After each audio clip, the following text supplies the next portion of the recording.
Assalamualaikum warahmatullahi wabarakatuh. Perkenalkan, kami dari kelompok 6 ingin mempresentasikan materi yang berjudul Pendekatan Perilaku dalam Psikologi Klinis. Berikut adalah nama-nama anggota dari kelompok 6, yaitu yang pertama ada Anis Andayani, kedua ada Elita Dwi Nurnaini, ketiga ada Farisal Mutiararis, keempat ada Nurul Adilah Putri. Pendekatan perilaku. Pendekatan behavioral dalam psikologi klinis memiliki fokus pada perilaku seorang individu dan bagaimana lingkungan dan kondisi personalnya mempengaruhi perilaku individu tersebut. Dalam pendekatan ini, diasumsikan bahwa perilaku seseorang merupakan hasil dari pengaruh kegiatan belajar yang berlangsung dalam konteks sosial. Perilaku manusia sangat ditentukan oleh kondisi lingkungan luar dan kondisi terhadap manusia tersebut. Artinya, menganggap bahwa manusia adalah netral, baik atau buruk perilakunya ditentukan oleh situasi dan perlakuan yang dialami oleh individu tersebut. Tujuan utama dari pendekatan perilaku adalah mengusahakan kondisi-kondisi baru bagi proses belajar, menghapus perilaku maladaptif, dan memperkuat tingkah laku yang diinginkan. Seseorang dengan pendekatan perilaku akan diminta untuk mengungkapkan jenis tingkah laku yang ingin diubah.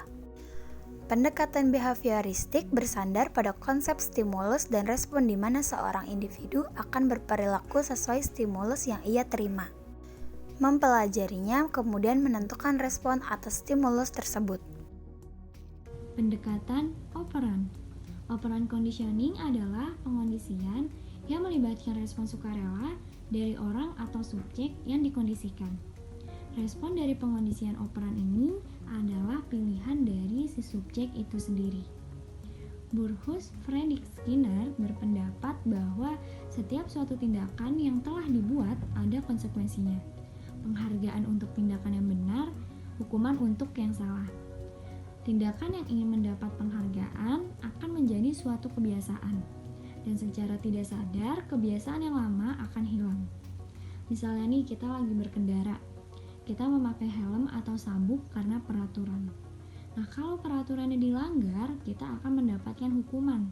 Nah, hukuman ini adalah salah satu bentuk operan conditioning. Dalam operan conditioning, respon yang menguat atau melemah dilihat dari seberapa sering respon ini terulang. Misalnya nih, ketika kita memakai helm cuma kalau ada polisi, ya berarti respon dari operan kita ini kurang kuat. Tapi kalau misalnya sampai mandi ataupun tidur tetap pakai helm, berarti responnya terlalu kuat. Nah, alasan kenapa disebut operan karena meskipun dikondisikan, proses pengkondisiannya hanya akan berhasil kalau si subjek itu ikut beroperasi dalam pengkondisian.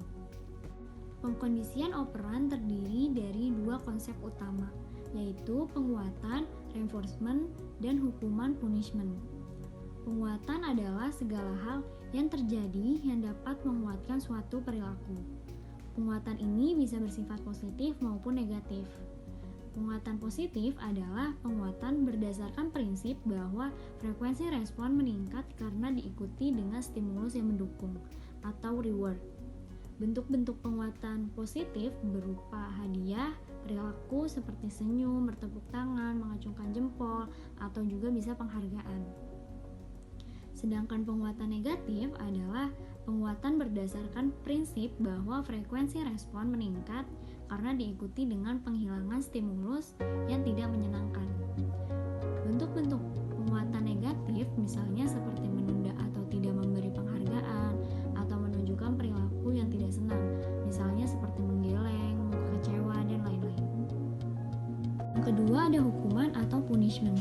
Hukuman ini adalah konsekuensi yang menurunkan probabilitas terjadinya suatu tingkah laku menjadi berkurang atau bahkan langsung dihapuskan atau ditinggalkan.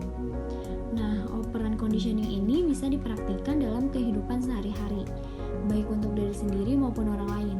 Contohnya memuji murid yang tenang di kelas di depan anak-anak lainnya, sehingga yang lain ingin mendapatkan apresiasi yang sama. Yang kedua, bisa juga melatih hewan peliharaan dengan memberikannya makanan setiap ia menuruti perintah yang kita berikan. Yang ketiga, juga bisa menghukum anak dengan mengambil gadgetnya karena ia tidak juga membersihkan kamarnya yang kotor dan berantakan. Pendekatan perilaku klasikal. Pengkondisian klasik atau classic conditioning adalah sebuah teori belajar yang ditemukan oleh Ivan Pavlov, seorang dokter asal Rusia. Pavlov mengungkapkan bahwa kita bisa menghasilkan suatu respon dengan mengkombinasikan dua stimulus, yaitu stimulus alami dan stimulus buatan. Pada situasi biasa, stimulus buatan ini tidak menghasilkan respon apa-apa, tapi apabila dikombinasikan dengan stimulus alami berkali-kali, stimulus buatan ini pada akhirnya akan menghasilkan respon yang sama dengan stimulus alami. Melalui penelitiannya, Pavlov menyimpulkan beberapa konsep utama untuk classical conditioning berupa pemerolehan, kepunahan, generalisasi, dan diskriminasi. Berikut adalah penjelasan dari masing-masing konsepnya. Yang pertama, pemerolehan. Pemerolehan ini muncul waktu respon pertama kali muncul dan secara bertahap diperkuat. Selama fase akuisisi ini, stimulus terkondisi berulang kali diikuti stimulus tidak terkondisi. 2. Kepunahan. Kepunahan adalah berkurang atau menghilangnya respon yang sudah kita kondisikan. Dalam kasus pengkondisian klasik ini terjadi ketika stimulus terkondisi tidak lagi diikutkan dengan stimulus tak terkondisi. 3. Generalisasi. Generalisasi adalah kecenderungan dari subjek untuk merespon terhadap stimulus terkondisi yang mirip. 4. Diskriminasi. Diskriminasi adalah kemampuan untuk membedakan stimulus terkondisi dengan stimulus lainnya yang belum dipasangkan dengan stimulus tak terkondisi.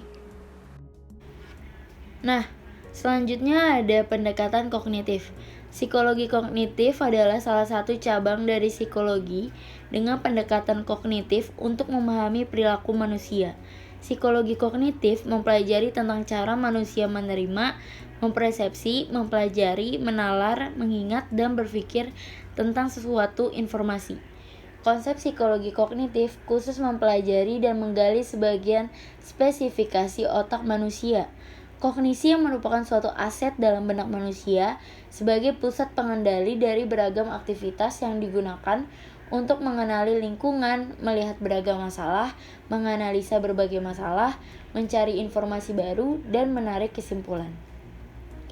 Para ahli yang berorientasi kognitif berpendapat bahwa perilaku individu berhubungan dengan keyakinan, penilaian, pikiran, dan penafsiran mengenai berbagai pengalaman dan kehidupannya. Skema positif dalam diri individu berkaitan dengan kesehatan psikologis. Seperti penelitian yang dilakukan Lightsey tahun 1919 yang menunjukkan adanya hubungan antara pikiran-pikiran positif otomatis dengan kebahagiaan yang akan datang. Keyakinan yang merusak dirinya biasanya ditandai dengan kata-kata seharusnya, seperti seharusnya mereka memahami keadaan saya, dan aspirasi yang terlalu tinggi dan tidak realistik. Terapi kognitif. Terapi kognitif terbagi menjadi 4 bagian. Yang pertama ada latihan asertif. Latihan asertif pada awalnya dikembangkan oleh Joseph Polk tahun 1958, kemudian dikembangkan lebih lanjut oleh Alberti dan Emmons tahun 1970, serta Van Sterheim dan Baer tahun 1975. Latihan asertif merupakan metode yang sangat sering digunakan dalam mengubah tingkah laku interpersonal yang tidak adaptif dan sangat efektif dalam mengubah tingkah laku takut yang biasa juga disebut submisif dan agresif. Nah, langkah-langkah dalam latihan asertif meliputi: yang pertama ada memeriksa interaksi-interaksi klien, yang kedua ada memilih interaksi-interaksi yang berguna bagi klien untuk menjadi lebih asertif, yang ketiga ada memusatkan perhatian klien pada suatu peristiwa khusus di masa lampau, yang keempat ada menulis dan meninjau lagi respon-respon klien, yang kelima ada mengamati 1 atau 2 model yang efektif, dan yang terakhir ada membuat daftar tentang berbagai alternatif pendekatan untuk menjadi lebih asertif. Yang kedua ada token ekonomi. Definisi token itu pemerkuat simbolis, sedangkan ekonomi adalah sistem pertukaran yang menetapkan secara tepat untuk apa token itu ditukarkan dan berapa banyak token yang dibutuhkan untuk memperoleh hal-hal privilege. Tujuan pemberian token ekonomi adalah mengubah motivasi ekstrinsik menjadi motivasi intrinsik. Nah, maksudnya ini bahwa tingkah laku yang diinginkan pada akhirnya akan terbentuk sendiri. Yang ketiga ada kontrak kontingensi. Nah, kontrak kontingensi ini diantaranya dapat digunakan pada orang yang memiliki masalah berat badan dalam konseling perkawinan dan dapat digunakan di lembaga pemasyarakatan. Kontrak kontingensi ini memberikan klien sejumlah aturan yang menentukan proses perubahan. Dalam kontrak kontingensi menetapkan, yang pertama ada tujuan-tujuan yang ingin dicapai, kedua, tugas yang harus dilakukan untuk mencapai tujuan tersebut, ketiga, tugas-tugas yang akan dilakukan oleh klien dan terapis, dan yang terakhir, adanya batas waktu untuk menyelesaikan tugas-tugas tersebut. Keempat, ada desensitasi sistematis. Desensitasi sistematif dikembangkan oleh Joseph Wolf tahun 1969. Terapi ini banyak digunakan untuk kondisi yang berhubungan dengan kecemasan dan fobia. Tujuan dari terapi ini adalah untuk menghapus tingkah laku yang diperkuat secara negatif dan memunculkan respon yang berlawanan dengan tingkah laku yang ingin dihapuskan. Pendekatan desensitasi sistematik bertumpu pada fakta bahwa seseorang tidak dapat secara bersamaan merasa cemas dan rileks. Terapi desensitasi sistematik terdiri dari 3 tahap, yakni melatih relaksasi otot secara mendalam, menyusun hierarki kecemasan, dan yang terakhir ada paparan. Dan presentasi dari kelompok kami, kurang lebihnya mohon maaf. Wassalamualaikum warahmatullahi wabarakatuh.